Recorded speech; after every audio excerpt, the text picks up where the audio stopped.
আপনি যার নাম বললেন ওকে একটা জাহান নামের কুকুর মনে করি আমি, ওর বিষয়ে কোনো উত্তর দিতে রাজি নয়।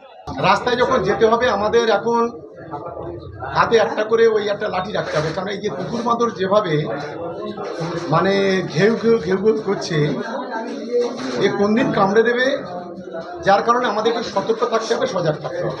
নমস্কার বন্ধুরা, আমার নাম শুভজ্যোতি সরকার। ভাঙড়ে কোনো তৃণমূল কর্মীর দিকে আঙুল তুললে সেই আঙুল মুচড়ে ভেঙে দেওয়ার হুমকি শওকতের। ফের হুঁশিয়ারি শওকত মোল্লার। ভাঙড়ে ফের জমছে অশান্তির মেঘ। শুনুন কি বলছেন ক্যানিং পূর্বের বিধায়ক শওকত মোল্লা।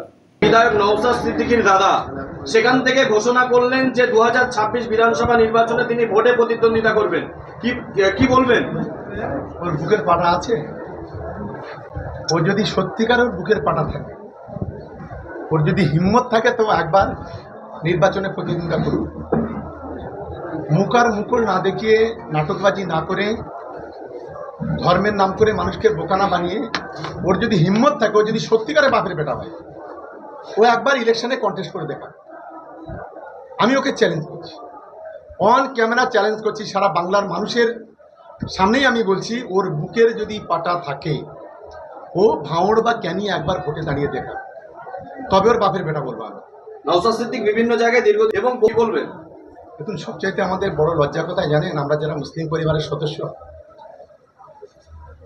যে নবী দিবসের মঞ্চটাকে রাজনৈতিক স্বার্থে ব্যবহার করে। নবী দিবসের মঞ্চের থেকে চোর চোর করে তা চিৎকার করে।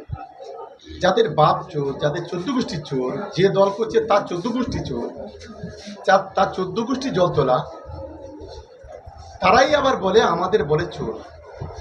এটা হচ্ছে সবচেয়ে বড় লজ্জা। একেবারে নরেন্দ্র মোদী থেকে শুরু করে, অমিত শাহ থেকে শুরু করে, এদের যত চেলা চামুন্ডে আছে, আর এই নরেন্দ্র মোদীর সবচাইতে বড় চামচা যারা এই আইএসএফের মতো, আইএসএফের যারা আছে, তারা তাদের চুলের গোড়া পর্যন্ত চোর। তারাই আবার আমাদের চোর বলে। এটা অত্যন্ত লজ্জাজনক। তবে একটা জিনিস আমরা ঠিক করে নিয়েছি, রাস্তায় যখন যেতে হবে আমাদের এখন হাতে একটা করে ওই একটা লাঠি রাখতে হবে, কারণ এই যে কুকুর মাদর যেভাবে মানে ঘেউ ঘেউ ঘেউ ঘেউ করছে, এ কোন দিন কামড়ে দেবে, যার কারণে আমাদেরকে সতর্ক থাকতে হবে, সজাগ থাকতে হবে। এটা অন্তত আমার মনে হয়েছে। আপনাকে কুকুর বলে কটা বললেন? আপনার ও নিজে একটা ধেড়ে কুকুর, ও কুকুর, ওর মুখ থেকে কুকুর শুনবো না তা কি শুনবো? মুসলমান সমাজের একটা কলঙ্ক। ও নিজেকে নবী বলে মানে দাবি করে, নিজেকে বলে নূরে তুই, নিজেকে বলে আমার দিকে তাকাও, সমস্ত গুনাহ মাফ হয়ে যাবে। কখনো কখনো বলে আমার নামে দরুদ পড়ো, কখনো কখনো বলে আমার মিটিংয়ে যে না আসবে সে কাফের, তার যে জানাজা পড়বে সে কাফের। লজ্জা থাকা উচিত। কাপুরুষের মতো অভিনয় করে। ও যদি বাপের বেটা হয়, ওর মায়ের যদি দুধ খেয়ে থাকে, লম্বা লম্বা কথা বলছে, ভাঙড় ক্যানি একবার প্রতিদ্বন্দ্বিতা করে দেখা। আমি অন ক্যামেরা চ্যালেঞ্জ করে বলে যাচ্ছি। আপনি চ্যালেঞ্জ করছেন, আর ওদিকে নওশাদ সিদ্দিকী বলছেন আপনারা ভাঙড়ে বড় বড় মিটিং মিছিল করছেন, সপ্তাহে 2 দিন 3 দিন করে।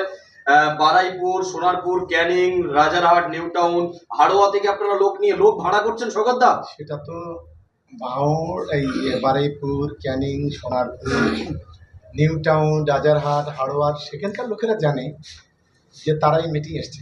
বলছিলেন ঘরে বসার কথা বলছিলেন, তাহলে সামনে বিধানসভায় কি আপনাকে দেখতে পাবো কোনো বিধানসভা থেকে লড়তে? জুলুম করে আর ঘাড়ে চেপে হলেও আমরা জুলুমের প্রতিবাদ করবো, এটাই হলো বলার দরকার, মূল বিষয়। অবশ্যই আমার জুলুম খতম করার জন্যে, মানুষের জন্যে যদি আমাকেও প্রয়োজন হয় নামতে প্রকাশ্য, মানে পুরোপুরিভাবে, তাতে কোনো অসুবিধা নেই, তো নাবাই যেতে পারে। সেটা সময় এখন অনেক বাকি আছে, সময় অনেক বাকি আছে। আর আপনারা শুধু ওই জায়গাটাই বলছেন, ওই জায়গাটাই খুব সন্ত্রাসী হয়, শুধু ওই জায়গাটাই বারবার সবাই বলে কেন? আর কি বাংলায় জায়গা নেই? তো যাই হোক, তবে একটা কথা বলি, জুলুম যেখানে বেশি হবে, সেই জুলুমকে খতম করার জন্য নাবার প্রয়োজন হলে অবশ্যই আমি নামতে রাজি আছি। বন্ধুরা, ভিডিওটি ভালো লাগলে দয়া করে লাইক শেয়ার করে দেবেন, আমাদের পেজটা ফলো করে নেবেন, আর আপনার মতামত কমেন্ট করে অবশ্যই জানান। ধন্যবাদ।